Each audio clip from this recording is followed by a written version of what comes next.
ആ ഷൈമ എന്തുണ്ടാക്കാൻ പോവാ? ഞാൻ അവിൽ മിൽക്ക് ഉണ്ടാക്കാന്ന് വിചാരിച്ചു. ആണോ? എന്തൊക്കെയാ വേണ്ടെന്നറിയാവോ? ഇത് പാളയംകുടം പഴവാ. മറ്റേ ഇതാവുന്നില്ല ഈ അവൽ മിൽക്കിന് ടേസ്റ്റ് വരത്തുള്ളേ. പിന്നെ വേണ്ടത് തന്നെ നമ്മുടെ അവല് ഡ്രൈ റോസ്റ്റ് ചെയ്യണേ. പിന്നെ ആവശ്യമുള്ള പഞ്ചസാര, പീനട്ട് അതും ഡ്രൈ റോസ്റ്റ് ചെയ്യണം. പിന്നെ തണുത്ത പാല്. ഇത്രയും മാത്രം മതി അവൽ മിൽക്കിന്. നമ്മുടെ വീട്ടിലുണ്ടാക്കുമല്ലേ, നമുക്ക് കഴിക്കാൻ വേണ്ടിയിട്ട്. അപ്പം അതൊക്കെ മതി. അപ്പം പഴം മിക്സിയിലിട്ട് അടിക്കരുത് ഒരിക്കലും പഴം, കേട്ടോ. കാരണം അടിച്ചു കഴിഞ്ഞാല് ഇത് ഭയങ്കരമായിട്ട് അരഞ്ഞു പോകും. അത് നമുക്ക് വേണ്ട. നമുക്ക് കുറച്ച് ഒരു കടിക്കാൻ ഒക്കെ കിട്ടുന്ന പോലത്തെ രീതിയിൽ കിട്ടണം.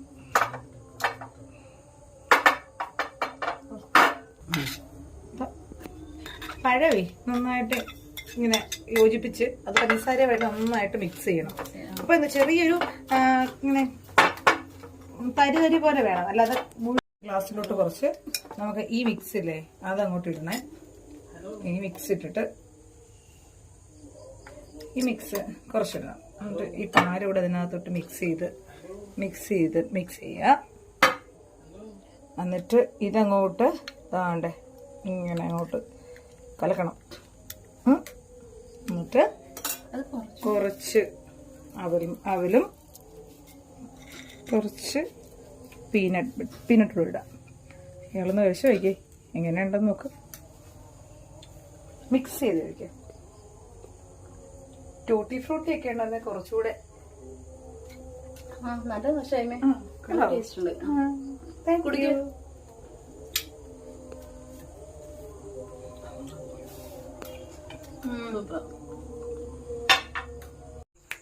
ഇഷ്ടപ്പെട്ടു നിനക്ക്? ഇത് ഇടയ്ക്കൊക്കെ ഉണ്ടാക്കി നോക്കാം കേട്ടോ. അപ്പൊ ഇതുപോലത്തെ ഈസി റെസിപ്പീസ് നിങ്ങൾക്ക് വേണമെങ്കിൽ ഞങ്ങളുടെ ചാനൽ S&S സിസ്റ്റേഴ്സ് സബ്സ്ക്രൈബ് ചെയ്യുക. ഈ വീഡിയോ നിങ്ങൾക്ക് ഇഷ്ടപ്പെട്ടെങ്കിൽ ലൈക്ക് ചെയ്യുക, കമന്റ് ചെയ്യുക, ഷെയർ ചെയ്യുക, സബ്സ്ക്രൈബ് ചെയ്യുക, ബെൽ ബട്ടൺ അമർത്തുക. ബൈ.